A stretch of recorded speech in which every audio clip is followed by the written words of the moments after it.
எல்லாம் உள்ள இறைவன் திருப்பெயரால் எனது சிறு குரு உரைகளை ஆரம்பம் செய்கிறேன்.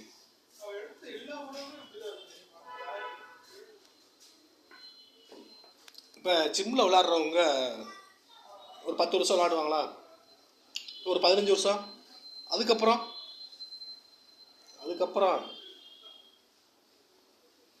உடம்பு அங்கே தேஞ்சு போயிடும். ஒவ்வொரு முட்டியும் தேஞ்சு போயிடும்.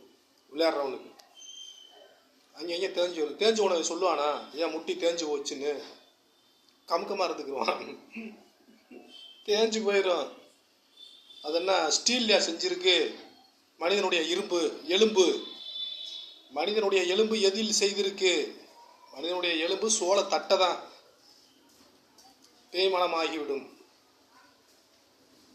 இரும்பு பிடிச்சி வேலை பார்க்குறவன் அப்படி கிடையாது. எந்த நேரமும் எனி டைமும் காலம் முழுக்க இரும்பு பிடிச்சி வேலை பார்க்குறவனுக்கு எந்த ஒரு இடத்துலையும் தேய்மானம் ஆகாது.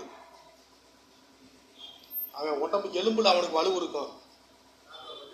ஜிம்மில் விளையாடுறவனுக்கு சதை தான் அங்கே சதைகளாகத்தான் இருக்கும். வேற என்ன இருக்கும்? எலும்புல ஸ்ட்ராங் இருக்குமா? என்னை பார்த்தா நானும் ஜிம்முக்கா போனேன், ஒரு குத்து தான், ஒரு பஞ்சு தான், விட்டா மூஞ்சி மோரெல்லாம் செதறி போயிடும். ஒற்றே அடிதான், காணாமல் போய்விடும். கோமாவுக்கு சென்று விடுவான் அந்த மனிதன். அதான் இரும்பு பிடிச்சி வேலை பார்க்குறவனுக்கு ஜிம்மில் போய் வேலை பார்க்குறவனுக்கு ரொம்ப வித்தியாசம் இருக்கு. தீர்த்துடுறேன், அடிச்சு கோமாவில் அனுப்பி தான் எனக்கு பழக்கம்.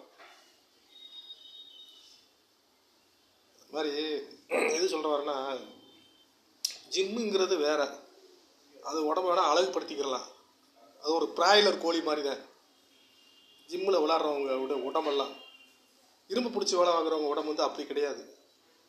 அவங்க எனி டைம் 24 நேரமும் அந்த இரும்பை பிடிச்சி வேலை வாங்குறவங்கள அவங்க உடம்பெல்லாம் ஒரு மாதிரியாக ஸ்ட்ராங் ஏறி எலும்பில் வலுவாக இருக்கும். எத்தனை வயதானாலும் அவங்களுடைய எலும்பு ரொம்ப ஸ்ட்ராங்காக இருக்கும். ஜிம்மில் விளையாடுறவங்க உடம்பு அவ்வளவு எலும்பு அவ்வளோ ஸ்ட்ராங்காக இருக்காது. வேணால் டாக்டர்கிட்ட எம்பிபிஎஸ் படித்த டாக்டர்கிட்ட வேணால் நீங்கள் கேட்டு தெரிஞ்சுக்கிடலாம். இரும்பை பிடிச்சி வேலை பார்த்த மனிதருக்கும் ஜிம்மில் விளையாண்டவங்களுக்கும் அவங்களுடைய உடல் அமைப்புகள் எப்படி இருக்கும், அவங்களுடைய எலும்புகள்